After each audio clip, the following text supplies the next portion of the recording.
Police अंमलदार Ravindra शेंडके साहेब, त्यानंतर police अंमलदार Ajit Awate साहेब आणि police अंमलदार अक्षय वाघमारे साहेब, हे 14 जण आज आपल्या लक्ष्मणराव किर्लोस्कर विद्यामंदिर प्रशालेला भेट दिलेली आहे आणि ते आपल्या समवेत थोडंसं हितगुज साधणार आहेत, आपल्या विद्यार्थिनींना थोडंसं मार्गदर्शन करणार आहेत, समुपदेशन करणार आहेत.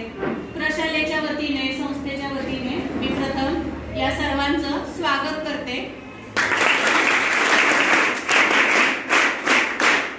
आणि साहेबांनी, मॅडमनी आपल्याला समुपदेशन करावे अशी मी त्यांना विनंती करते.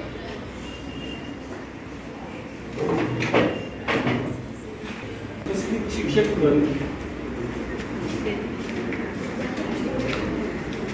आम्हाला तुमच्या समोर आमचे विचार व्यक्त करण्यासाठी वेळ दिली त्याबद्दल धन्यवाद देतो. आणि आता आपण आपल्या महत्त्वाच्या मुद्द्यांच्याकडे, निर्भया पथक म्हणजे काय तुम्हाला माहीत असणे गरजेचं. निर्भया पथक म्हणजे पोलीस दलातील कर्मचाऱ्यांचं फिरतं पथक जे वाहनातून प्रवास करून तुमच्यापर्यंत पोहोचतं. अडचणीच्या जागी तुम्ही तक्रार केली असता तुमच्यापर्यंत पोहोचतं आणि तुम्हाला येणारी अडचण, त्रास चालू असताना तो त्रास कमीत कमी व्हावा या दृष्टीने प्रयत्न करत राहतात. ते निर्भया पथक. निर्भया पथकाची स्थापना केव्हा झाली? या 5-6 वर्षाच्या पाठीमागे दिल्लीमध्ये एक प्रकरण घडलेलं होतं. त्यामध्ये एका स्त्रीवरती अत्याचार झालेला होता. त्यावेळेला सुसभ्य समाजामध्ये अशा आक्षेपार्ह गोष्टी घडू नये म्हणून सरकारनं पावलं उचलली आणि निर्भया पथकाची निर्मिती झाली. निर्भया पथक काय करतं? निर्भया पथक सर्वसाधारणपणे 21 वर्षाच्या खालील मुलांना किंवा 18 वर्षाच्या खालील मुलींना पूर्ण ज्ञान नाही, कच्चं मडकं आहे, पिकायचं आहे, अजून तुमची बुद्धी पिकायची. ती बुद्धी पिकण्याच्या अगोदर योग्य काय अयोग्य काय तुमच्या ध्यानात येणार नाहीये. त्यावेळेमध्ये तुमच्यावरती कोणत्याही प्रकारचे जर अत्याचार होत असतील, त्रास होत असेल, तर तुम्ही निर्भया पथकाशी संपर्क साधायचा आहे.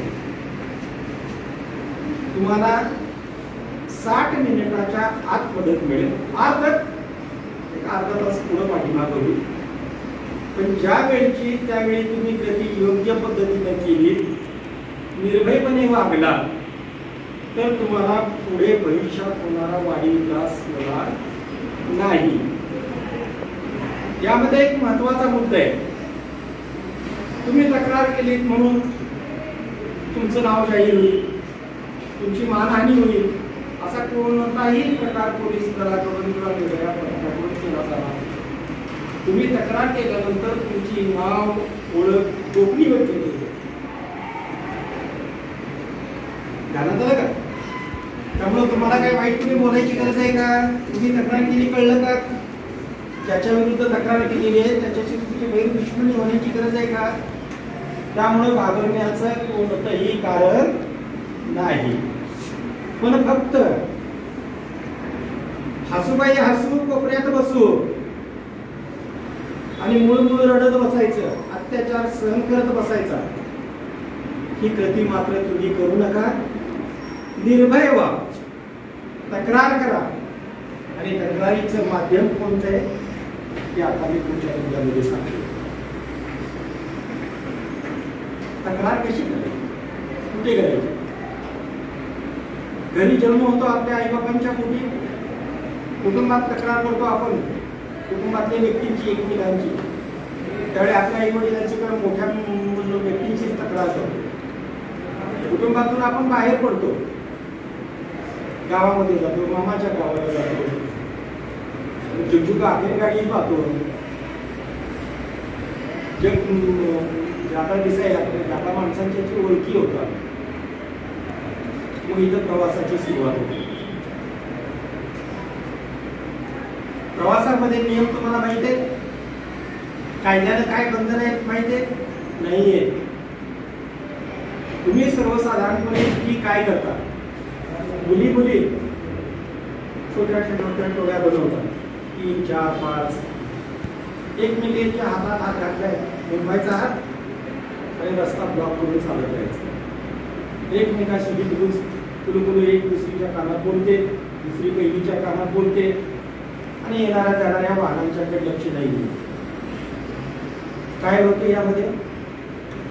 कदाचित तुमची चुकी नसेल, पण वाहनच खराब असेल किंवा चुकीचं असेल, डॅश बसेल.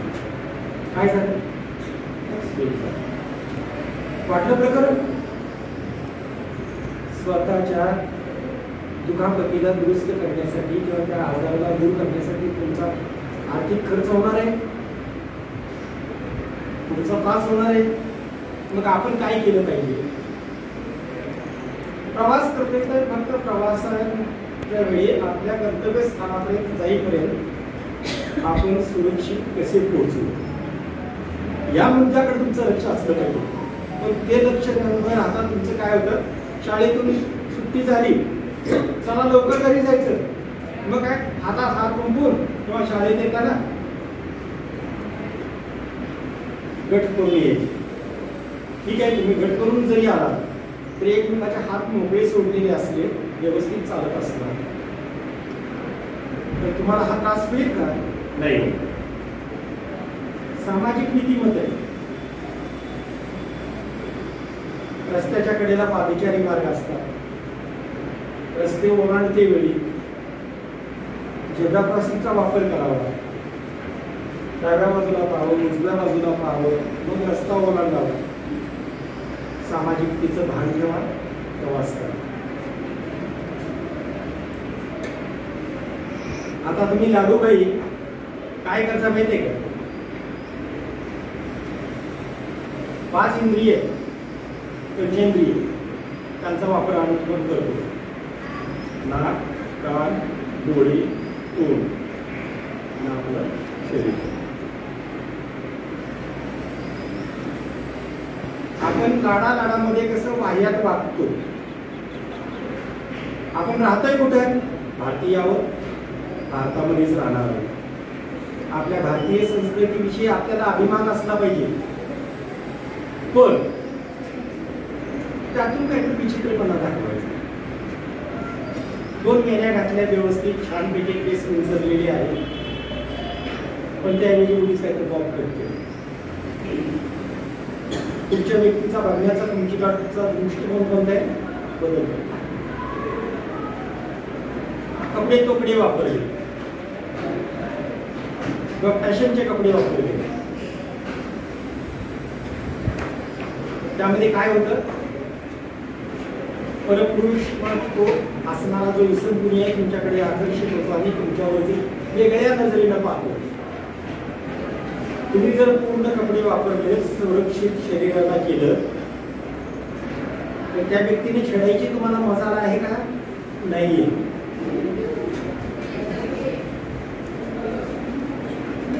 आता हा झाला प्रवासाचा भाग, हा झाला तुमच्या पंचेंद्रियाचा वापराचा भाग. हे ट्रॅफिक नियम आहे. ट्रॅफिक नियमामध्ये तुम्ही काय करायचं हे तुम्हाला मी सांगितलं. कायद्यानं काय बंधन आहे ते सांगतोय. आता यामध्ये मुलींना वाहन चालवता येतं. टू व्हीलर कोण कोण चालवतं? घाबरू नका, मी तुमच्यातलंच. तुमच्याची छान. तुमचं वय काय बाळांनो? 18 वर्षाच्या वरती आहे का? लायसन्स मिळालेलं आहे का सरकारकडून वाहन चालवण्यासाठी? तुम्ही वाहन चालवता, छान गोष्ट आहे. एक नवीन कला शिकला, पण त्या कलेचं प्रदर्शन आपल्या पालकांच्या निर्णयानुसार कमीत कमी वाहनाचा वापर करा. खोटं बोलू नका. सांगायचं एकीकडे जायचं दुसरीकडे, त्या वाहनाचा वापर करायचा. तिसऱ्या ठिकाणी गेल्यानंतर आली गाडी घडवून सांगायचं. गाडी कुणाच्या नावची आहे? कुणाच्या नावची गाडी? तुमच्या नावावरती गाडी आहे का? नाहीये. पालकांच्या नावावरती, कोणाच्या नावावरती असेल. त्रास कुणाला होणार आहे? पालकांना. आणि आजकाल वाहनांचे ऍक्सिडेंट होणं की हा संदर्भात जी दंड प्रणाली आहे त्यानुसार दंड किती होणार आहे? कमीत कमी 5,000 रुपये. आणि त्याच्या पुढं उपचारासाठी लागणारा खर्च म्हणजे वर्षभरासाठी तुम्हाला जर 25, 30, 50,000 खर्च होत असतील, त्यातले जर 25,000 रुपये ह्या कारणासाठी जर खर्च झाले तर ते योग्य होईल का? नाही होणार. म्हणून वाहनांचा वापर कमीत कमी करा. आता घड्याळ आहे का तुमच्याजवळ? कोणाजवळ घड्याळ? एक लहानसं छोटंसं कमी किमतीचं घड्याळ घेतलं तरी ते घड्याळच. आणि एक हायफाय फास्ट ट्रॅक. कुठं मिल्खा सिंग बनणार आहात? कुठं पीटी उषा बनणार आहात? मग जादा किमतीचं घड्याळ कशासाठी हवं? त्याही घड्याळात टाईम कळणार आहे आणि छोट्याशा घड्याळातही टाईम कळणार आहे. पालकांच्या वरती आर्थिक बोजा टाकू नका. योग्य तेवढ्या प्रमाणात पैशाचा वापर करा. अपव्यय टाळा. तोच पैसा तुम्ही खाण्यापिण्यासाठी वापरा. आता खाण्यापिण्यामध्ये आहार विधीविषयी अन्न घरून पालकांनी निगुतीनं बनवलेला टिफिन. माझी गाडी शाळेमध्ये जाते, उपवाची गाऊ नये, तिची आवाळ होऊ नये म्हणून टिफिन दिला जातो. तुम्हाला येतात ना घरून, तिथे येऊन तुम्ही शाळेमध्ये टिफिन मधल्या सुट्टीमध्ये वापरता. पण त्याबरोबरच काय केलेलं असतं आई बाबांनी? तुम्हाला कोणतीही शैक्षणिक अडचण येऊ नये किंवा तुम्हाला खर्चासाठी अडचणीच्या वेळी पैशाचा वापर करून तुम्ही ती अडचण दूर करावी म्हणून पॉकेट मनी दिलेला असतो. बरोबर आहे का? मग त्या पॉकेट मनीचा विनिमय कसा करायचा? तर तुम्ही करता का? चुकीच्या मार्गाने जाता. त्यामध्ये काय घडतं त्याला? पिण्यामध्ये तुम्हाला आता सर्वसाधारणपणे कोल्ड्रिंक्सची ओळख आहे. बरोबर आहे का? मिरांडा, पेप्सी वगैरे वगैरे प्रकारची निरनिराळ्या प्रकारची कोल्ड्रिंक्स आहेत. शाळेमध्ये शेजारी बाजारपेठेमध्ये कुठे कॅन्टीन असेल, हॉटेल असेल, कॅफे असेल, त्या ठिकाणी जायचं आणि तिथे फास्ट फूड आहे, जंक फूड्स.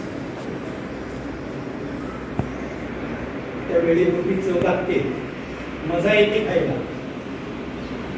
खरंच त्याला पूर्ण भरता नाही, त्याचा तुमच्या तब्येतीवरती परिणाम होतो. कोल्ड्रिंक्स मध्ये नशेचे पदार्थही असतात, अल्कोहोल असतं, ह्याचं तुम्हाला ज्ञान नाहीये. त्यावेळी फक्त तुम्हाला थोडंसं काय छान थंड केलेली आनंद वाटतो, पण त्या कोल्ड्रिंक्सचा प्रभाव माझ्या तब्येतीवरती काय होणार आहे किंवा ह्या फास्ट फूडचा माझ्या शरीरावरती काय प्रभाव पडणार आहे हे माहीत नसतं तुम्हाला. घरचा लहानसा टिफिन, लहानसाच गाडीमध्ये बसलाच पाहिजे, थोडा मोठा टिफिन, थोडंसं निगुतीचं घरचं अन्न जादा आणा. हा तुम्ही पोटभर अन्न घ्या. कष्ट करताय तुम्ही, शिक्षण घेताय तुम्ही, तब्येत तुमची आहे, असं करू नका. त्यामध्ये नुकसान तुमचं आहे. आता शालेय वातावरणामध्ये तुम्ही वावरता, इथं बंधन आहे शाळेच्या पॅरामीटरमध्ये. शिक्षक शिक्षिका असतील, तक्रार कुठे होत नाही, तिथं मुलं मुली एकत्र येतात किंवा जिथे गर्दी होते त्याच ठिकाणी अडचण येईल. बरोबर, गर्दीमध्ये एकमेकाला धक्का लागतो तेव्हा एकमेकाला आपण बोलतो चालतो त्यावेळी. म्हणून त्यावेळी काय जंगली प्राण्यासारखं वागायचे, भांडण करायचं नाही. आपण ग्रामीण भागात राहतो. भारत हा ग्रामीण संस्कृतीचा देश आहे. शहरी विभाग थोडासा कमी आहे. शहरी विभागामध्ये गेल्यानंतर आपली सुसंस्कृतता दाखवायची का जंगलीपणा दाखवायचा. आपल्या घरचं जे ग्राम्य वातावरण आहे, बोलणं चालून आहे, त्या भाषेमध्ये शिवीगाळ करावी का? करू नये. भांडणं करावीत का? करू नये. पण नेमकं तुम्ही काय करता? आपसामध्ये भांडता. तक्रारी कुठे देतात? कुटुंबात, पालकांच्या पुढे. शाळेत आल्यानंतर शिक्षक, शिक्षिका, हेडमास्टर असतील ते तुम्हाला समुपदेशन करतात, तुम्हाला योग्य मार्गदर्शन करतात, कंट्रोल करतात. त्यांना प्रतिसाद देणं तुमचं कर्तव्य आहे. पण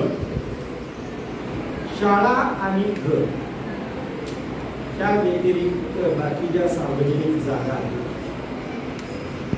त्या ठिकाणी तुमचा ज्यावेळी वावर होतो त्यावेळी तुम्हाला कोण कंट्रोल करणार? समाज कंट्रोल करणार. तुम्ही तक्रार कोणाला सांगणार? अनोळखी व्यक्तीला सांगणार का? नाही सांगायची. अनोळखी व्यक्तीसोबत प्रवास करायचा नाही. लिफ्ट मागायची नाही. आणि लिफ्ट मागितली तर काय प्रकार होऊ शकतो? पुढे तुमच्या संदर्भात अनैतिक प्रकार घडण्याचा विषय येतो किंवा तुम्हाला पळवून नेलं जाऊ शकतं. आता तुम्हाला नाही पळवून घेऊन जातात असे काही नाही की मुलींना, पण असा प्रकार घडू नये म्हणून आपल्या संपर्कात असणाऱ्या ओळखीच्या व्यक्तींच्या जवळच जबाबदारी जी आपली घेतील किंवा आपली अडचण जी दूर करतील त्याच व्यक्तींशी संपर्क केला पाहिजे. हा जरा सामाजिक बळ. पण एक भारताचे नागरिक, तुमचा जन्म कुठे झाला? भारतामध्ये झाला ना? भारताचे तुम्ही स्वयंभू नागरिक आहात जन्मापासून. मग तुम्ही काय केलं पाहिजे? कच्ची आहे.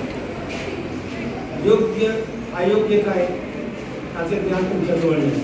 म्हणून ही माध्यम आहे. कुटुंबातील व्यक्ती ज्येष्ठ आहेत ते तुमचे मार्गदर्शक आहेत. तिथे शिक्षक, शिक्षिका, मुख्याध्यापक तुमचे मार्गदर्शक आहेत. बाहेर समाजामध्ये आपली जबाबदारी घेणारी व्यक्ती किंवा ओळखीची व्यक्ती असेल तर त्याच व्यक्तीजवळ आपली तक्रार सांगायची. आता सर्वसाधारणपणे ग्रामीण भागातूनही मुली येत असतील, येतात नाही तर शाळेमध्ये शेजारच्या भागातून एकट्या प्रवास करतायत. त्यावेळी एखादा मुलगा तुमचा पिछा करतोय. एक वेळ आला म्हणजे तो पिछा करत नाही, पाठलाग करत नाही. तुमच्याशी लगट साधण्याचा, तुमच्याशी संवाद साधण्याचा प्रयत्न करतोय, तुम्हाला शारीरिक स्पर्श करतोय. त्यातून तुमचं बोलणं चालू होतं. पण ह्या कृतीमध्येच तुमचं नुकसान आहे. आणि हीच कृती वारंवार होत राहिली तर तुम्ही काय करता? त्रास मूर्खपणे सहन करता. असा त्रास सहन करू नका. अशी कृती तुमच्या संदर्भात होत असेल तर तुम्ही तक्रार केली पाहिजे. आणि आता निर्भया पथकाचा आमच्याजवळ जे पॅम्पलेट आहे ज्यामध्ये मोबाईल नंबर्स दिलेले आहेत ते पॅम्पलेट शाळेच्या नोटीस बोर्डवरती 2-4 ठिकाणी लावून ठेवू. त्यावरती जे मोबाईल नंबर आहेत ते तुम्ही आपल्या मनी पर्समध्ये किंवा आपल्या कंपासमध्ये किंवा आपल्या बॅगमध्ये जपून ठेवा. निर्भया पथकाच्या त्या नंबरवरती तुम्ही संपर्क केला पाहिजे. नंबर कोणता आहे? डायल 112. दुसरा नंबर आहे 1091. आणखी 6 नंबर आहेत मोबाईल नंबर. हे एवढे 8 नंबर जर तुम्ही जवळ ठेवले, कधी कशी घडते निर्भया पथकाची, तुम्ही इथून फोन केल्यानंतर जिल्ह्यावरती फोन जातो SP ऑफिसला. तिथून त्या विभागामध्ये कार्यरत असणारे निर्भया पथकाला सूचना मिळते आणि ते निर्भया पथक त्या घटनेच्या ठिकाणी पोहोचतं आणि तुम्हाला योग्य ती मदत दिली जाते. ध्यानात येते का? किंवा आता तुमचं कर्तव्य काय? काही वेळेला तुम्ही लपून राहता, घाबरता. अजिबात घाबरण्याची गरज नाही. मोबाईल तुमच्याजवळ आहे की नाही?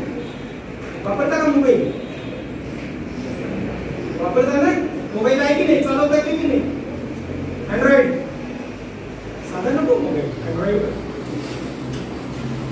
इंस्टाग्राम पाहिजे, व्हॉट्सअप पाहिजे, युट्यूब पाहिजे, मनोरंजन पाहिजे, पण काम नको. कष्ट नको शरीराला, अभ्यास करायला नको, फक्त मनोरंजन असं करू नका. तुमचं ध्येय जे आहे जीवन जगण्यासाठी वैद्यकीय कला माध्यम यांचा वापर करून आपली योग्य कमी करा. मोबाईलच्या माध्यमातून इंटरनेट वगैरे वापरता तुम्ही. मोबाईल मधील प्रत्येक गोष्टीची माहिती आहे असा कोण तज्ञ आहे का? कुणीच नाहीये. पण तुमची बुद्धी थोडीशी कमी असल्यामुळं तुम्ही त्याचा वापर करता. तो चुकीच्या मार्गाने जर कदाचित झाला तर तुमच्यावरती सायबर क्राईम घडू शकतो. तुमच्यावरती तक्रार येऊ शकते, तुम्हाला अरेस्ट केलं जाऊ शकतं. कायद्यानुसार बंधन आहे हे तुम्हाला माहीत असणं गरजेचं आहे.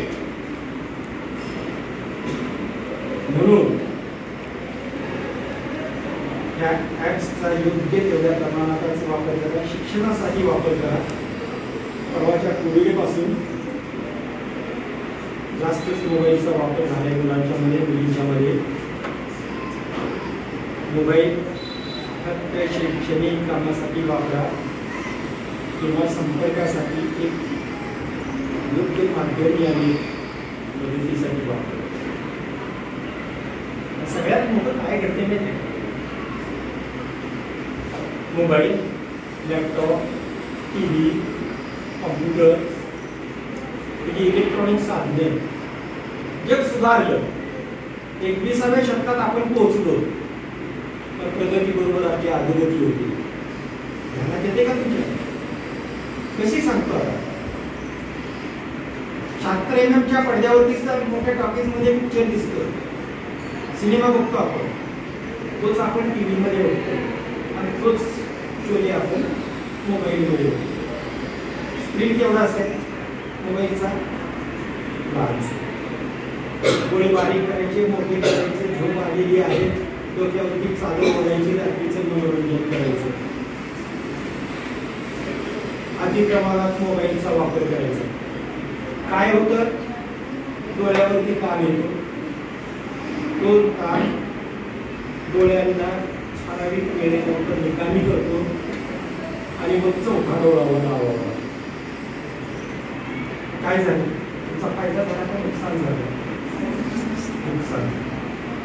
त्यासाठी काय केलं पाहिजे? स्वतः मोबाईलचा योग्य तेवढ्या कामात तुमचा वापर करा. वापर झाला पहिली गोष्ट तर कुटुंबामध्ये एकत्र बसा, आपले आचार विचार, घडणाऱ्या घटना चर्चा करा, आनंदात जीवन जगा.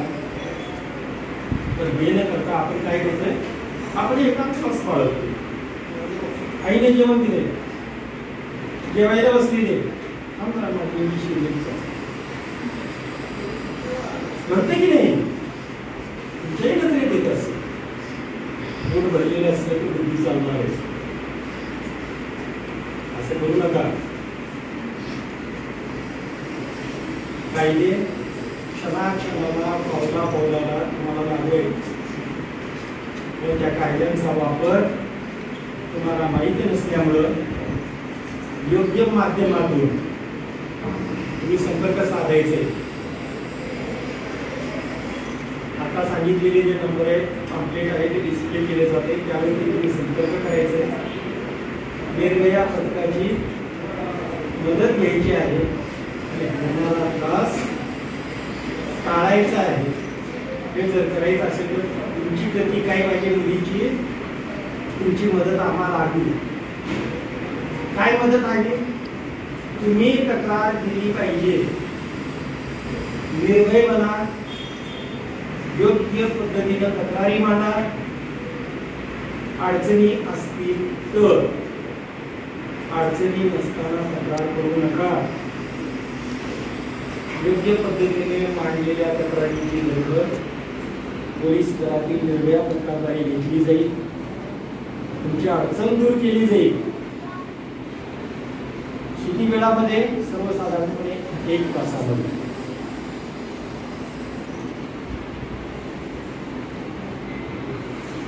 ध्यानात येते का? गोष्टी ध्यानात आल्यात का या? आणि त्याबरोबर शिक्षण घेत असताना योग्य पद्धतीने शिक्षण द्या. आपल्यातील गुणसंवर्धन करा.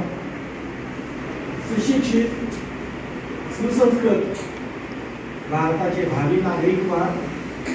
कायद्याचे पालन करा आणि योग्य पद्धतीने जीवनयापन करा. ही विनंती मी तुम्हाला करतो. मात्र अन्याय सहन करू नका. परत एकदा सांगतो, राजेशाही संपलेली आहे, लोकशाही आहे. लोकशाहीमध्ये प्रत्येक व्यक्तीला अभिव्यक्ती स्वातंत्र्य आहे. योग्य विचार, योग्य कृती हा तुमच्या जीवनाचा मूलभूत पाया ठरेल. त्या पायावरती स्वतःची उभारणी व्यवस्थित करा आणि भारताचे सुसभ्य नागरिक व्हा. तुमचं जीवन आनंदी राहील आणि ह्याच भावी आनंदी जीवनासाठी आणि निर्भय जगण्यासाठी आम्हाला 2 प्रेरणादायक शब्द तुम्हाला सांगण्याची परवानगी दिली. तुमच्यासमोर विचार प्रकट करण्यासाठी वेळ दिला, याबद्दल विद्यालयाचे शिक्षक, शिक्षिका, सगळ्यांचे मी आभार व्यक्त करतो आणि माझे 2 शब्द मी या पथकाचा आपल्याला नेहमीच सहकार्य असतं.